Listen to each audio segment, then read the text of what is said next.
अरे कोमल, जरा गमछा लाना। आई बाबूजी।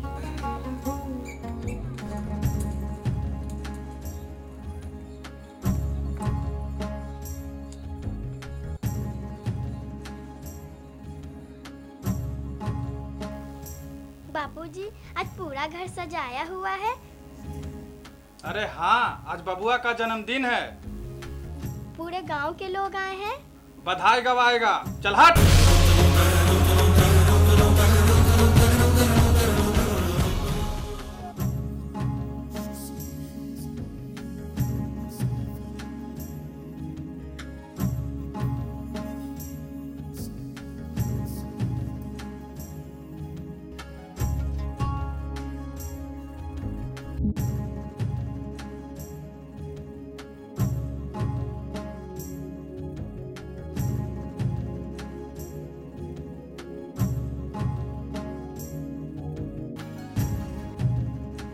अरे सुनती हो, गांव के लोग आ रहे हैं। घर में सजावट हो ही गया है। अरे बबुआ का बधाई है, जरा घर में से बाहर निकलो।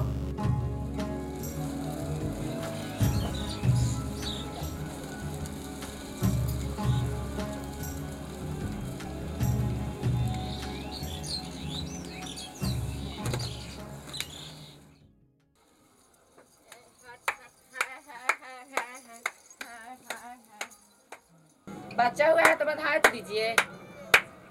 अरे गाओ तो सही, नाचो तो पहले, उसके बाद बधाई। बधाई क्या, सब कुछ मिलेगा।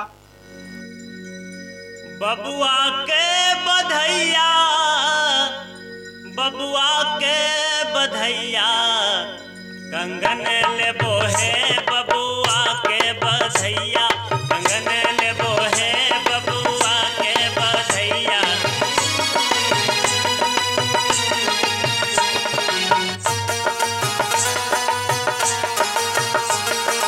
हाथी हथ सार लेबो, घोड़ा घोड़सार लेबो, हाथी हथ सार लेबो, हाथी हथ सार लेबो, घोड़ा घोड़सार लेबो, बबुआ के बाबू से टाका 1000 लेबो, बबुआ के बाबू से टाका 1000 लेबो, बबुआ के माई से ओ हो बबुआ के माई से लेहब धेनु भैया, कंगन लेबो है बबुआ के बधैया, कंगन लेबो है बबुआ के बधैया।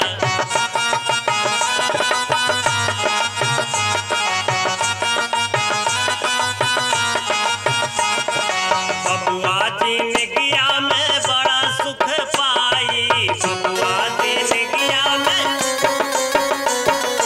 बबुआ जिंदगिया में बड़ा सुख पाई, बबुआ जिंदगिया में बड़ा सुख पाई। दैनी जोगिनिया के हो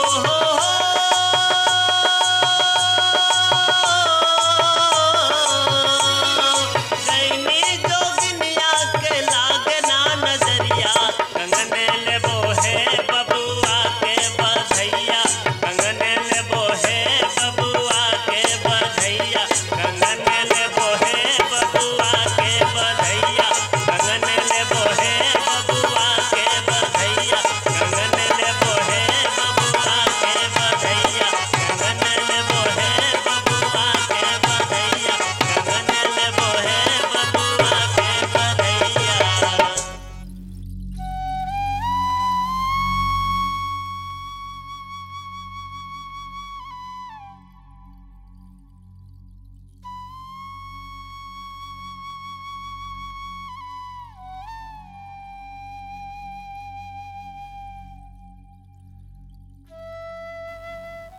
बाबूजी, क्या मेरे जन्म लेने के बाद भी आप लोग ऐसे खुशियां मनाए थे? मेरे समाज में बेटियों के जन्मदिन पर बधाई नहीं मनाई जाती, समझी? चल है सजा।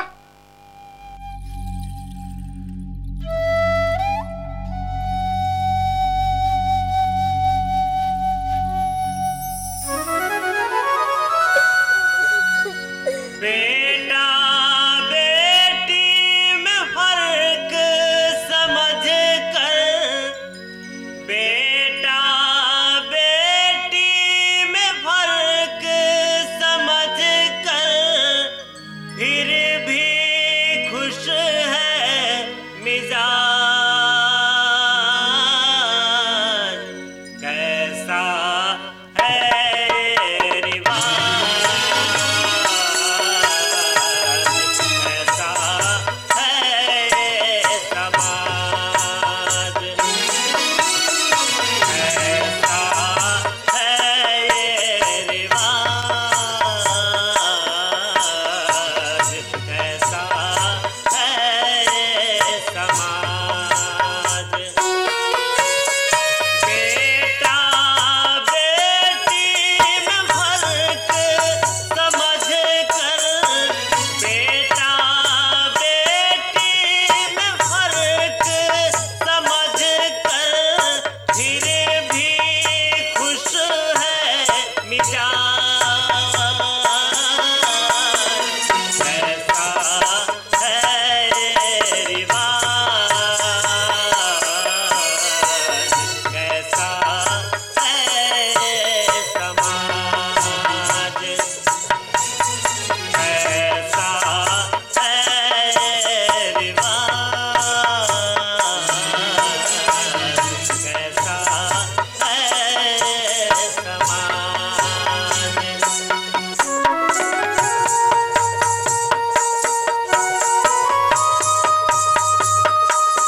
रही है? आखिर हुआ क्या? कुछ तो बताओ ना। कुछ तो बताओ।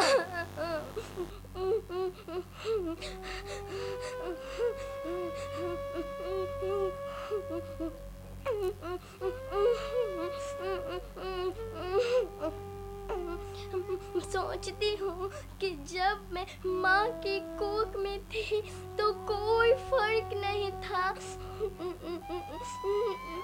धरती के गोद में आई तो फर्क होना शुरू हो गया।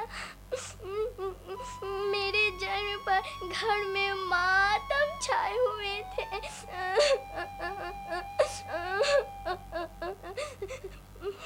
बेटे के जन्म पर मिठाइयाँ और बधाइयाँ गीत गाए जा रहे थे। अनसेवा टहल में साफ साफ फर्क दिखाए जा रहे थे।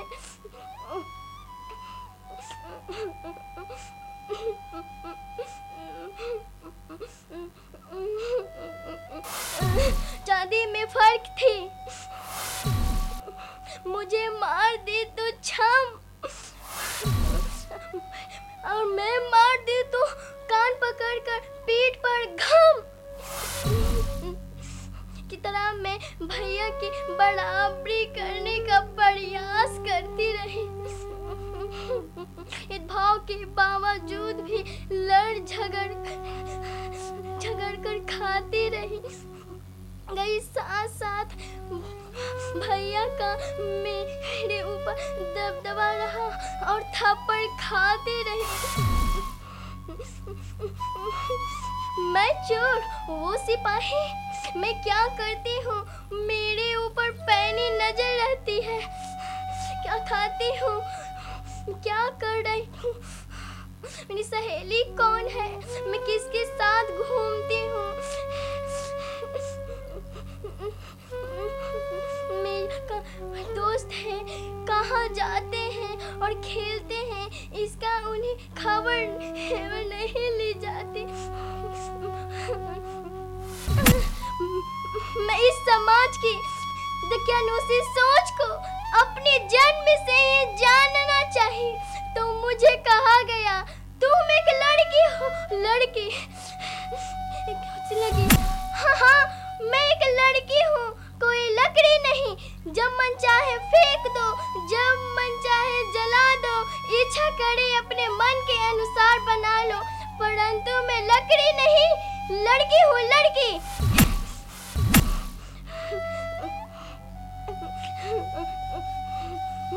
मैं चांद पर जाऊंगी,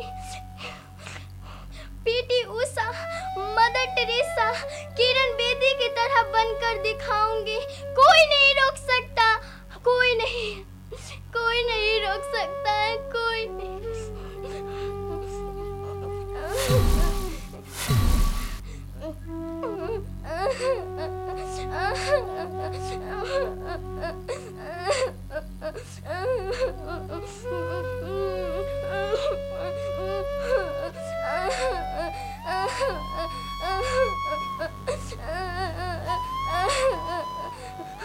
हाँ, मगर फर्क तो ये लोगों द्वारा किया गया है। प्रकृति ने तो हमारे साथ कोई फर्क नहीं किया है। हवा, पानी, धूप, छाया, ये तुम्हें अलग नहीं समझते, पर उन्हें कर डाला है। तो फर्क को मिटाना होगा। आखिर मिटेगा कैसे? अच्छा, मैं अपने गुरुजी के पास चलती हूँ, शायद मेरे समस्या का उनके पास समाधान होगा।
गुरुजी।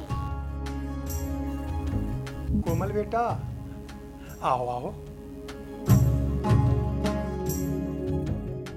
प्रणाम गुरुजी।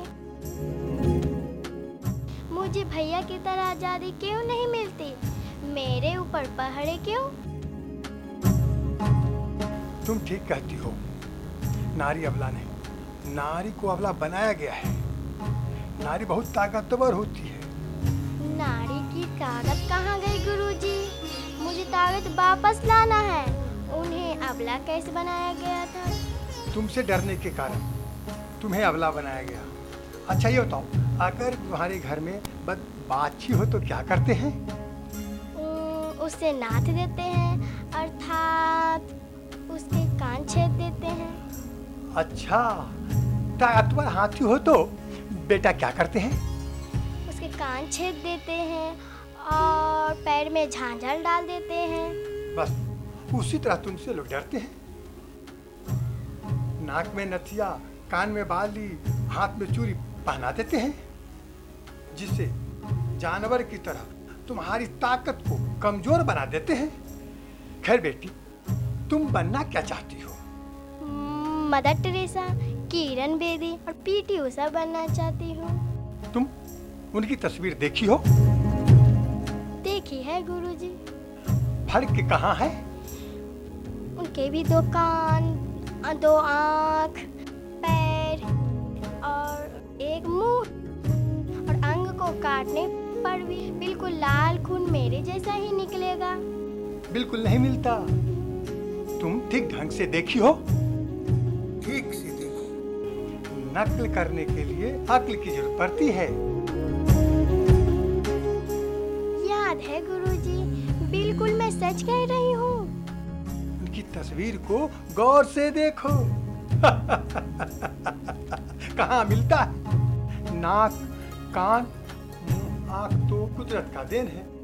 यहाँ के लोगों ने कुदरत के साथ छेड़छाड़ करता है, तुम्हें कमजोर बना दिया है। कहाँ है उनके नाकों में नथिया? कहाँ है कान में बाली? कहाँ है पैरों में झांझ? बोलो, बोलती क्यों नहीं हो? अरे चुप क्यों हो?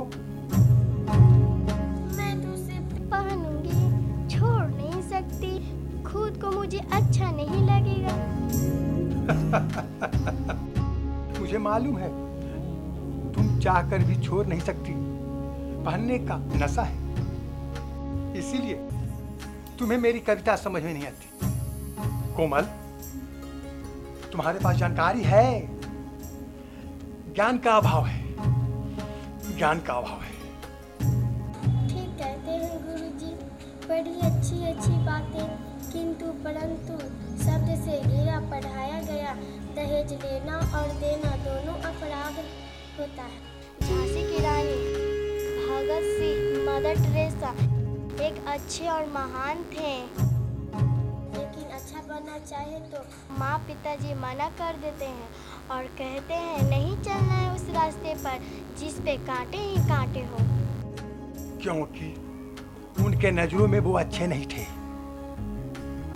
एक बात और पूछे गुरुजी? पूछो। पुरुषों का दबदबा महिलाओं के ऊपर क्यों होता है? भाई का, पति का, बाप का, ससुर का, आखिर क्यों? तुमसे लोग डरते हैं, इसीलिए डरा कर रखते हैं। कोई उदाहरण है आपके पास गुरुजी जो मुझे समझा दे? हाँ है। पहले ये बता, आतंकवादी या उग्रवादी को पुलिस पकड़ती है, सबसे पहले क्या करती है? मालूम है, आंखों पर पट्टी बांध देते हैं ताकि उसे पता न चले कि उसे कहाँ रखा गया है, और उसे बांध दिया जाता है ताकि वो भागे नहीं। वादी कम और पुलिस ज्यादा रहते हैं। वही डर तुमसे लग रहता है, इसीलिए सारा का सारा नियम तुम्हारे ऊपर लागू होता है। समझ गई? गुरुजी, आदर्श समाज कहकर महिलाओं का अधिकार का हनन किया जा रहा है। अरे बेटी, अधिकार के हनन की बात करती हो? जन्म से ही सिलसिला शुरू हो जाता है।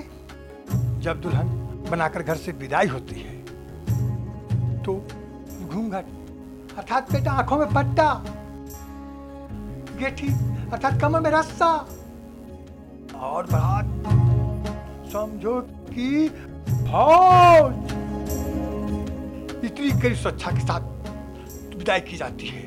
बताओ तुमसे लोग कितने डरते हैं? अगर बेटी तू आगे बढ़ेगी, रखती है तू सोच, नाक के नथिया, कान के बाली, हाथ के चूड़ी नोच, पिछली सोच से चलती हो, पिछली रोटी खाई हो, चांद पर तुझे जाना है तो बैलगाड़ी से आई हो। बदल लो अपना सोच तू, लो विज्ञान के सहारा, चांद तो नजदीक है, छुएगी अनेकों तारा। ए बेटी तू आगे बढ़े के, रखती है तू सोच, नाक के नथिया, कान के बाली, हाथ की चूड़ी नोच। मैं समझ गई गुरुजी।